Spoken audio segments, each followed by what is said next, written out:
qodobkan waa qodobkeeni labaad ama kilibkeeni labaad ee maanta bishu ay tahay 6 bisha Febraayo 2022 waxaan ku soo qaadanaynaa Axmedoobe iyo Danni oo hamigoodii ahaa in doorashada lagu soo koobo hal deegaan doorasho ama hal magaalo lagu qabto sida magaalo madaxyada oo kale oo taasoo maaragtaa meesha ka sii baxaysa kadib markii de maanta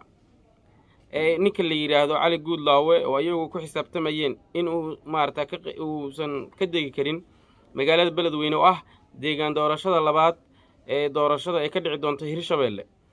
taa markay yaqiinsadeen oo inay ugana horeysay midii ninka la yiraahdo lafta gareen oo 13 kursi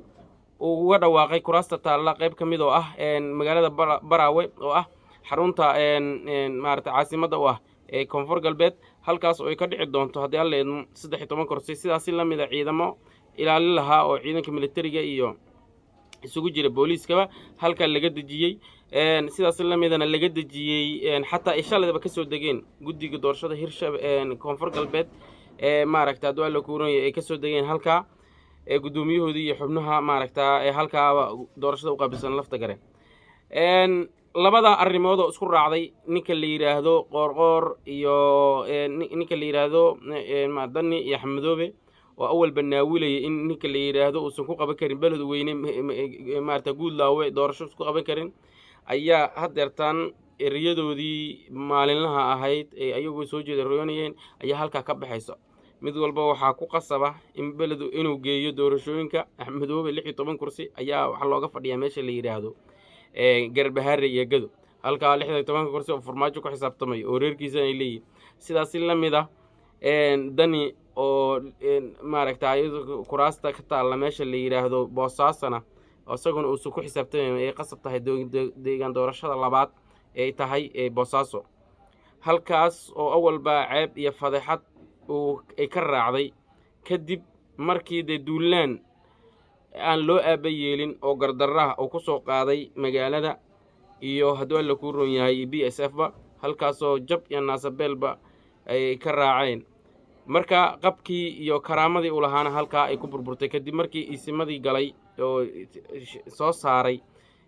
maaragtaa duwala ku roon yahay warqadii ay ku tilmaameen dib u heshiisiinta ama sida ay u arkeen ayagu in lagu xallin karo ay yiraahdeen Diyaana Maxamuud Diyaana meeshiisa joogo meesha la yiraahdo dekada Boosaasana maaragtaa hal la siiyo boqolka intaas waxyaalahaas oo si daran ninkaasba waxa kale oo maaragtaa iyadana hadeertan socda oo tan ugu daran oo ah in dadkii Boosaaso u dhashay ay maaragtaa duwala ku roon yahay ay lacag yabo hayaan si dekadooda ay u dhistaan maadaama dekadii garacad ba hadda la dhisanayo maaragtaa reer mudug ay dhisanayaan ayagoo maanta ka tagtukroon sida la malaynayo miya ay dhisan waaye maaragtaa dekad haddaba bilaaban oo u baahan dayactir iyo dhamaystir u baahan kaliya jawaabtu waa maya halka oo ah weliba maaragtaa isha dhaqaalaha uu ka helo ninka la yiraahdo Danni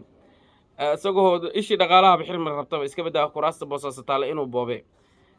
maaragtaa duwala ku roon yahay waxa fadeexada ka dhacday doorashooyinka kuwa ugu liito oo ka socda meesha la yiraahdo Garowe oo gabar maaragtaa markii hore aqalka sare nin maaragtaa malxiis ahaan ula socotay ama waraab u taag ahayd ayaa hadeertaan mar labaad ayadii maaragtaa malxiis qof kale u soo wadato ayada loo tanaasulo kursi ku guuleysatay waa gabadhii gaagaab ninka la yiraahdo kursigiisa kula ka tartamaysay oo waraab taaga u ahayd oo malxiiska u ahayd taasoo maaragtaa ku qalqashaba meesha magaca ninkan ay u tanaasulo sheegi lahayd Maxamed Cabdullaahi Farmaajo ninka ay lahayd meesha taas ayaa haddana kursi kula tartamayso xerada kontinent afraad meesha la yiraahdo Garowe ciidanka taasoo maaragtaa haddii la ku roon yahay fadeexada aad u liidata waxa xusid mudan marka in maaragtaa ay nimanka la yiraahdo Guudlaawe oo halka 26 kursi oo maaragtaa duwala ku qaban doono dabcan Farmaajo ku xisaabtamay asagana uu ku lamaanan yahay oo maanta ama bari u tagi doono Fahad Yaasiin oo halka kursiga aan u malaynayo tirsigiisuna yahay Hob 086 maana 86 kursiga ah inuu soo qaadan doono taasna waa iska caddahay maaragtaa Danni iyo Axmedoobena waxay ku qorqalan yihiin ninka meesha tagay Danni Roble waa isku dayay inuu joojiyo maaragtaa safarkaas ciidamada inuu soo qaado dad ciidamada soo qaadi karo kilibka hore in kugu sheegnay horena in kugu sheegnay ciidamada soo qaadi karin dadka deegaanka inuu kiciyo oo meesha qabiilo iyo lafalaf maaragta maadaama beele ay yihiin xawaadlo dhexdeeda xataa uu huriyo uu maaragta qoriga dab kale isugu dhiibo taasna waa socon weysay hadda waxaa loo fadhiyaa Axmedoobe 16 kursi inuu halkaa geeyo Garbaharey danina kuraasta boosaasu iska hilmaamo oo soo ku darsan ama musharax ahaado dabcan musharax ma aha oo madaxweyne laakiin wuxuu u tartamayaa kaliya nin hawiyaan oo soo saaro asagoo xilli maaragta wasiirnimada ra'iisul wasaarnimada oo halka ka qaad waa qodobka kaliya oo danni maaragta fursad u helo oo arko halka ayadiina de maaragta hadeertan waa sii baabaaysa marba haddii laba deegaan doorasho ay tahay khiyaaray sii sheer gareeya halka aad naga dhehanaysaan waa inta shawicati media wa idin salaam